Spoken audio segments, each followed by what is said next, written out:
In this lesson, we're going to take a look at units and how to convert between different units. And so what we have to know in science is that we use the SI system, and that means we're going to use meters and we're going to use grams, but we have some of those units that we're already familiar with in the imperial system. And so there's a few units that we're going to call base units that we measure. We measure length. Now, the SI unit of length is, of course, the meter. What we're familiar with, or more familiar with, is the foot, right?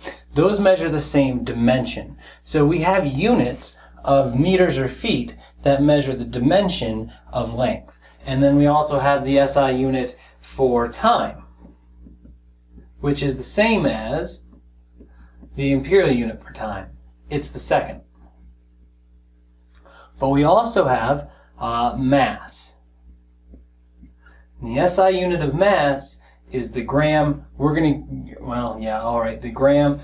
And then there is an imperial equivalent unit that measures this same dimension. It's called the slug.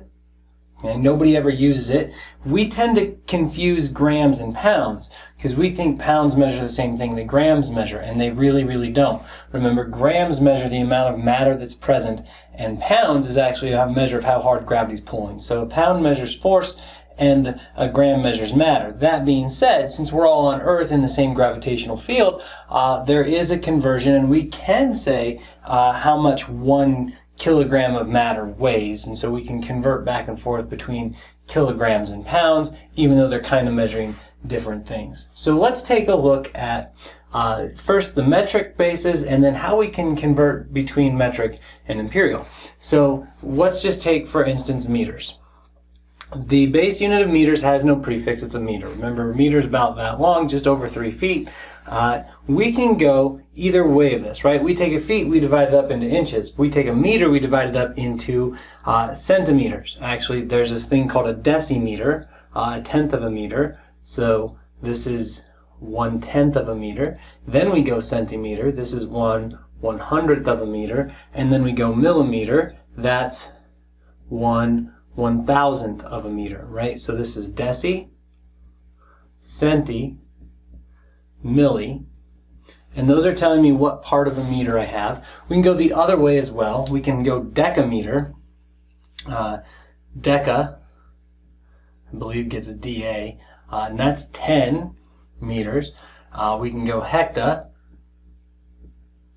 HM, and that's 100 meters. And we can go kilo, KM, and that's 1,000 meters, right? So instead of changing the name of our unit completely, like foot and inch, all we do is we add a prefix to it that tells us what fraction of a meter we're actually talking about.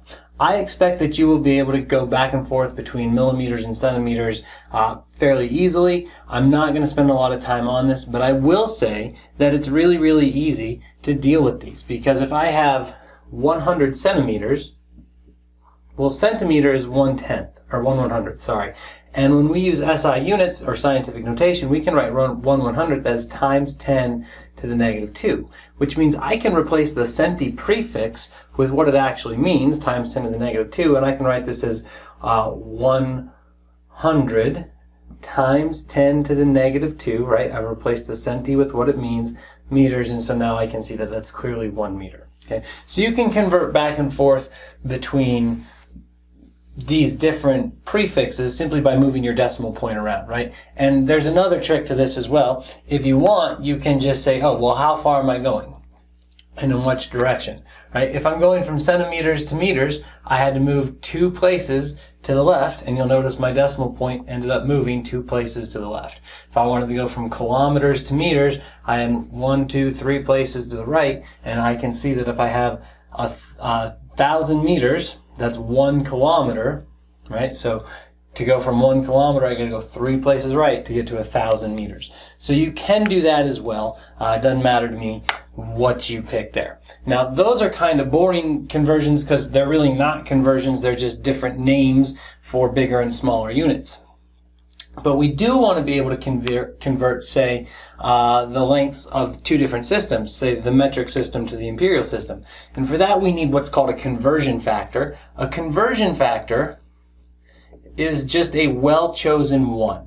And by that I mean it has a mathematical value of 1, but a numerical value that might be different. So we have the fact that 1 inch is equal to 2.54 centimeters. That's a conversion factor. Well, how is that equal to 1? Well, because those two things are equal, I can divide both sides by 2.54 centimeters by 2.54 centimeters, and what I get is this right here is 1. This equals 1.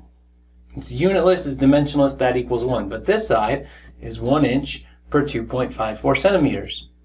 Okay? Well, when I multiply by 1, I don't change anything. So if I have 100 centimeters and I want to know how many inches that is, all I have to do is multiply this by 1 inch per 2.54 centimeters. Now you'll notice what happens when I do that is this centimeter cancels that centimeter and I will be left strictly with inches.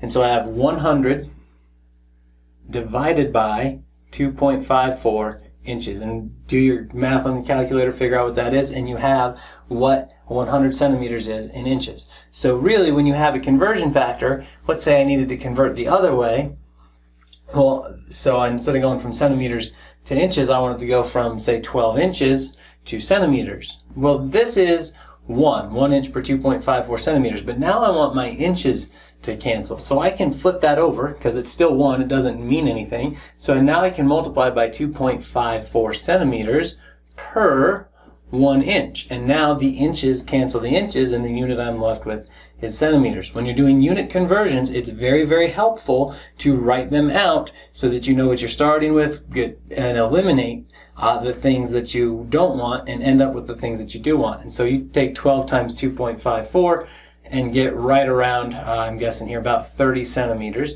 and you can figure out a length from inches to centimeters or centimeters to inches. And this works for whatever conversion factors you have. And so, like I said earlier, we could relate kilograms and pounds. We know that 1 kilogram weighs 2.2 pounds. Now, I hate to write that equal sign because it implies that they're the same thing, and they're not. But on Earth, 1 kilogram does have a weight of 2.2 pounds, so you can use this conversion factor to figure out the mass if you know its weight in pounds, or its weight in pounds if you know its mass in kilograms.